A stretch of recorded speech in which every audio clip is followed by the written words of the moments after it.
السلام علیکم ورحمۃ اللہ وبرکاتہ۔ تو یہ جو افسانہ ہے اس کا نام درد کا مارا ہے، اور اس کو ہم نے کل پہلے لیکچر میں شروع کیا ہے، تو آج انشاءاللہ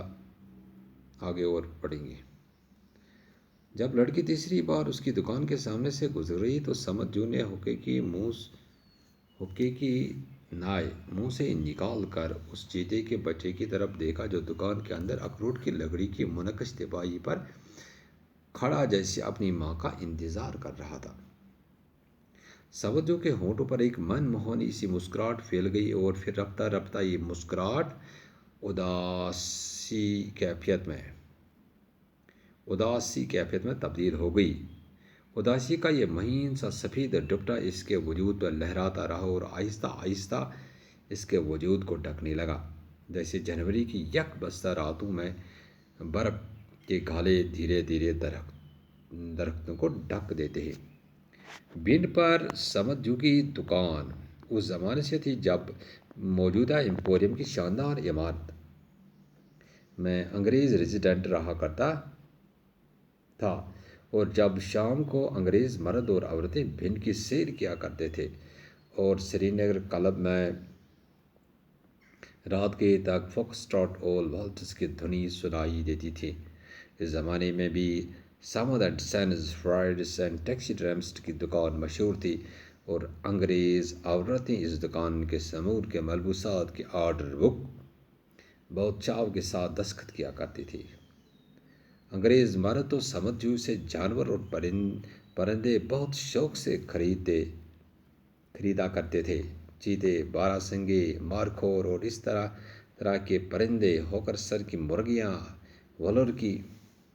راج ہنس، ڈل جھیل کی رام چڑیاں، مانسبل کی بطخیں،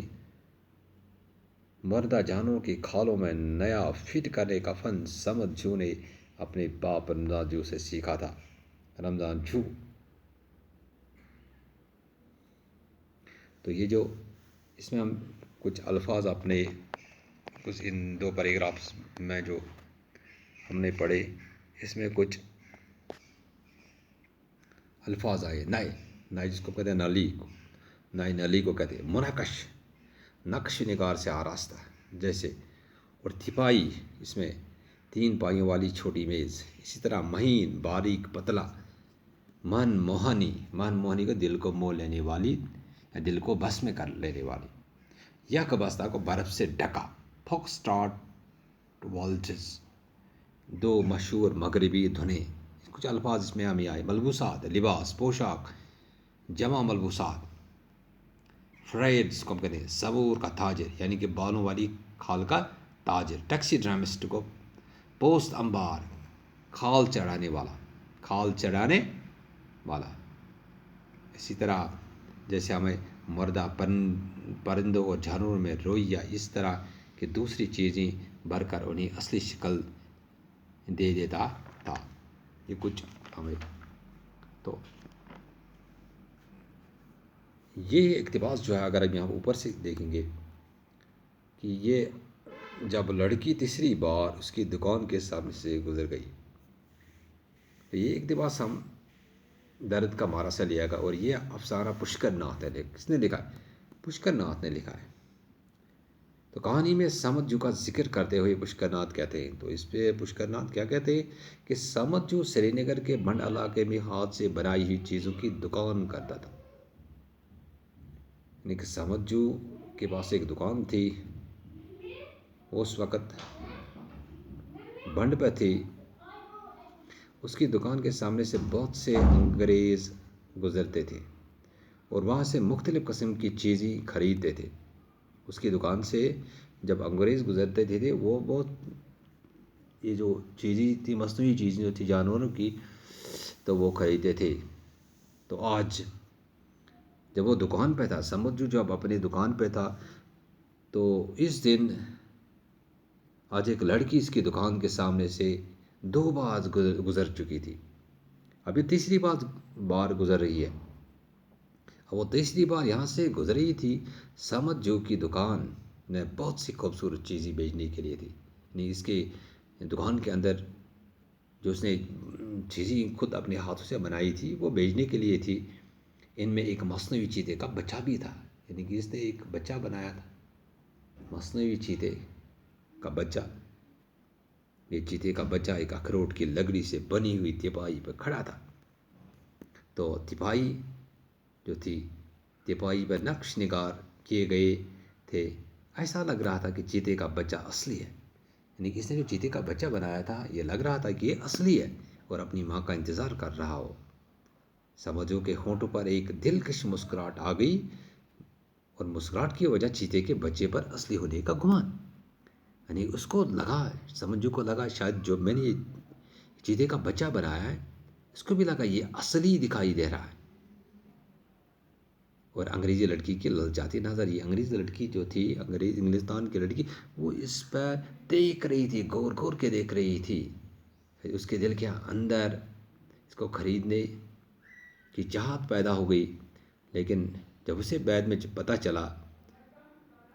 لیکن بعد میں اس کی مسکراہٹ جو تھی سمجھو کہ ایک غم کی سی حالت میں بدل گئی، غم کی حالت ایک ڈوبتے کی طرح اس کے جسم پر کچھ دیر کے لیے لہراتی رہی، پھر دھیرے دھیرے اس کی ذات کو اس طرح ڈھکنے لگی جس طرح جنوری کی سرد راتوں میں برف کے سفید کالے درختوں کو ڈھک لیتے ہیں۔ کیونکہ انگریز لڑکی اس چیتے کے بچے کو خریدنا چاہتی تھی، لیکن اس کے پاس شاید پیسے نہیں تھے، اتنے پیسے نہیں تھے کہ یہ اس چیتے کے بچے کو خرید سکے۔ تو رمضان جو ایک ایسا کاریگر تھا جس کی مثال اس کا باپ جو تھا، سمجھو کا باپ جو تھا اس کا نام تھا رمضان جو۔ تو اس سمجھو کی جو دکان جو تھی وہ بہت پہلے سے بینٹ پر تھی زمانے سے، جہاں پر ایک شاندار عمارت ایمپوریم، موجودہ ایمپوریم، یہ ایک شاندار عمارت ہے۔ تو اس میں انگریز ریزیڈنٹس رہا کرتے تھے، اور شام کے وقت یہ انگریز لوگ مرد اور عورتیں اس بانڈ کی سیر کیا کرتے تھے، اور اس کے بعد وہ کلب میں جا کر سری نگر، ان پر انگریزوں کا ایک کلب تھا، وہاں پر انگریزی دو رقص فوک سٹارٹ اور والٹرز، یہ کچھ ڈانس وغیرہ اس میں اس کلب میں ہوا کرتے تھے، یہ دیکھنے کے لیے جاتے تھے۔ تو اس وقت سے اس زمانے میں بھی سمد اینڈ سنز، یعنی کہ اس کا جو دکان تھا اس کا بورڈ جو نیچے باہر سے لکھا ہوا تھا Samad and sons فریڈس and taxi ڈائمسٹ، اس کی دکان جو تھی، سمجھو کی دکان جو تھی وہ بہت مشہور تھی ہندوستانیوں میں، کشمیریوں میں، اس کے علاوہ انگریزوں میں بھی۔ اور انگریز لوگ جو کیا کرتے تھے، انگریز مرد سمجھو سے، انگریز جو عورتیں جو تھی وہ سمجھو کے دکان سے سمور کے ملبوسات یعنی کہ جانور کی کھالوں سے جو ملبوسات، جو چیزیں، جاکٹس وغیرہ جو تھی وہ بنے ہوئے ہوتے تھے، وہ اس کی دکان سے خریدتے تھے۔ ملبوسات کے آرڈر بک بہت چاو کے ساتھ دستخط کیا کرتی تھی، پہلے سے وہ سمجھو کو آرڈر کرتی تھی کہ یہ چیزیں ہمیں چاہیے۔ تو انگریز مرد جو تھے وہ سمجھو سے جانوروں اور پرندوں سے بہت شوق سے خریدتے تھے۔ یہ جو مصنوعی اس کے دکان کے اندر جو مصنوعی چیز جو تھی، مصنوعی جانور جو تھے وہ یہ انگریز لوگ خریدتے تھے، جیسے چیتے، باراسنگی، مارکھو، یہ جو مصنوعی ہوتے تھے جن کے اندر یعنی کہ جانوروں کے کھالوں کے اندر یہ روئی وغیرہ بھر دی جاتی تھی اور ان کو وہ بناتا تھا مصنوعی جانور، اور طرح طرح کے پرندے، ہوکرسر کی مرغیاں، مصنوعی مرغیاں، ولر کے راج ہنس، ڈل جھیل کے رام، چھڑیاں، مانسبل کی بطخیں، مردہ جانوروں کی کھالوں میں نیا فٹ کرنے کا فن سمجھو نے اپنے باپ رمضان جو سے سیکھا تھا، یعنی کہ اس کے باپ کا نام تھا رمضان جو۔ اور رمضان جو تھا وہ ان پڑھ تھا، یہ ان پڑھ شخص تھا، لیکن اتنا ٹیلنٹڈ تھا، اتنی اس میں صلاحیت تھی، اتنی اس میں کاریگری کری تھی کہ یہ بہت اس وقت اس کی مشہور تھا۔ تو یہ سمجھ جو نے یہ جو ٹیلنٹ جو تھا، یہ کاریگری جو تھی، یہ جو ہنر جو تھی یا اس نے اپنے باپ رمضان جو سے سیکھ لی تھی۔ تو رمضان جو تھا، رمضان جو ان پڑھ تھا، لیکن خدا نے اس کے ہاتھوں میں ایسا جادو بھر دیا تھا کہ لوگ حیرت سے دانتوں تلے انگلیاں دبانے پر مجبور ہو جاتے۔ یعنی سمجھو کا باپ جو تھا وہ بالکل ان پڑھ تھا۔ رمضان جو ایک ایسا کاریگر تھا جس کی مثال مشکل سے ملتی تھی۔ تو اگر دیکھیں گے یہ مشکلات لکھتے ہیں کہ رمضان جو حالانکہ پڑھا لکھا نہیں تھا، پھر بھی اس کے ہاتھ اتنے ماہر تھے کہ جیسے اس کے ہاتھوں میں خدا نے جادو بھر دیا تھا۔ اور لوگ بھی کون دبانے مجبور ہیں؟ انگریزی جو والیان ملک تھے اور 7 سمندر سے پار تعلیم، علاج، دوائیاں، چاندی کے سکے اور مکارانہ نظام حکومت لائے تھے۔ کہا جاتا ہے ایک انگریزی کپتان نے خوش ہو کر رمضان جو کو ایک دست کی سرٹیفکیٹ دیا تھا۔ رمضان جو کا اس کا باپ جو تھا یہ اتنا ٹیلنٹڈ تھا، اتنی اس میں ہنر تھی کہ ایک انگریزی کپتان نے اس کو ایک سرٹیفکیٹ بھی دی تھی، اور یہ بھی کہا تھا کہ اگر رمضان جو انگلستان میں پیدا ہوتے تو وہاں کا بادشاہ جو تھا اس نے رمضان جو کو سر کا خطاب، یعنی کہ سر کا خطاب وہاں پر انگلستان میں اس کو مل گیا ہوتا، آرٹ دے کر اس کو سر کا خطاب عنایت فرمایا ہوتا۔ افسوس کہ یہ سرٹیفکیٹ اس کے آ کے نظر ہو گئی، لیکن سرٹیفکیٹ اس نے لی، سرٹیفکیٹ اس کو ملی ایک انگریزی کپتان سے، لیکن اس کا گھر جو تھا، مکان جو تھا، وہ ایک دن آگ کی نظر ہو گیا، یعنی کہ جل گیا، جس نے ایک منحوس رات کو رمضان جو کے مکان کو شمزدہ میں راکھ کا ڈھیر بنا دیا، یعنی اس کا مکان پوری طرح سے دست ہو گیا، ختم ہو گیا، جل گیا۔ اس وقت سمجھو کی عمر 18 سال تھی۔ اس کی بیٹی کی عمر جو تھی، رمضان جو کی بیٹی جو سمجھو تھا اس کی عمر 18 برس کی تھی، اور دوسری جنگ عظیم ختم ہو گئی تھی۔ اس آگ نے تو سمجھو کے باپ کی کمر توڑ دی، یعنی سمجھو کا یہ رمضان جو کا مکان جو تھا وہ جب جل گیا تو اس کی کمر، یعنی کہ جب اس کا سب کچھ جل گیا، اور ساتھ میں حاجی اسماعیل کی کمر بھی توڑ دی، کیونکہ یہ جو کام کرتا تھا رمضان جو حاجی اسماعیل کے لیے کام کرتا تھا، وہ یہ جانور وہ چیزیں بناتا تھا، مصنوعی چیزیں بناتا تھا، اور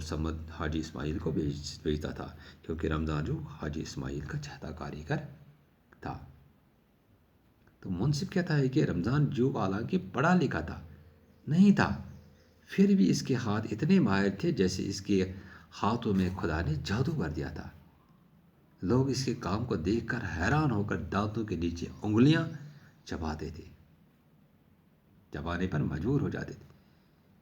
ان حیران ہونے والوں میں معمولی آدمی نہیں تھے، لیکن انگریز لوگ، بلکہ خود انگریز تھے، اور انگریز ملک کے حکمران تھے۔ یہ انگریز ایک دور کے ملک سے آتے تھے، کیونکہ بہت دور سے آئے کون انگریز، جنہوں نے ہندوستان پر قبضہ کیا،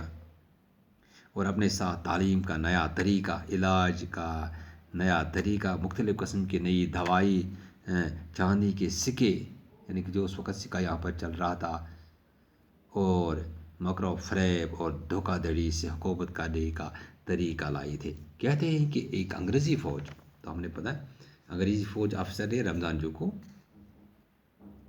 ایک ہاتھ سے لکھی ہوئی سند دی تھی، جس میں لکھا تھا کہ رمضان جو اتنا ماہر کاریگر ہے کہ اگر یہ لندن میں ہوتا تو بے شک شہنشاہ انگلستان، جس کا نام جارج ششم تھا، جارج ششم،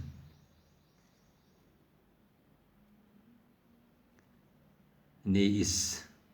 اسے اس کی کاریگری کو دیکھ کر سر کا خطاب دیا ہوتا۔ لیکن افسوس کی بات ہے کہ رمضان جو کے مکان میں ایک ایسی آگ لگ گئی کہ رمضان جو کا سارا مکان جل کر راکھ ہو گیا۔ اس آگ میں یہ سند بھی جل گئی، یعنی یہ سرٹیفکیٹ جو اس کو ملی تھی ایک انگریزی آفیسر کی طرف سے، وہ بھی جل گئی۔ یہ وہ وقت تھا جب سمجھ جو صرف 18 برس کی عمر کے تھے۔ اس وقت اس کی عمر جو تھی وہ 18 برس کی تھی، اور دوسری عالمی جنگ ختم ہو گئی تھی۔ اس آگ نے نہ صرف رمضان جو کی مالی حالت خراب کر دی تھی، اور اس کی ہمت ختم ہو چکی تھی، بلکہ حاجی اسماعیل کی ہمت بھی ختم ہو چکی تھی، کیونکہ جو یہ رمضان جو حاجی اسماعیل کا سب سے چہتا یا پیارا کاریگر تھا، کیونکہ یہ رمضان جو تھا وہ چیزیں بنایا کرتا تھا، تو ان کی بکری جو ہوتی تھی وہ حاجی اسماعیل کے ذریعے سے ہوتی تھی یا اس کے دکان میں ہوتی تھی۔ تو رمضان جو تھا یہ اگرچہ ان پڑھ تھا، لیکن اللہ تعالیٰ نے اس میں ایسی ہنر دی، بھر دی تھی کہ وہ نہ صرف یہاں پر مشہور تھا، جانا جاتا تھا، لیکن انگریزی لوگ بھی اس کی بہت قدر کرتے تھے اور اس کے دکان وہاں سے اس کی بنائی ہوئی چیزیں خریدتے تھے۔ انشاءاللہ آگے نئے لیکچر میں پڑھیں گے۔ باقی والسلام، شکریہ۔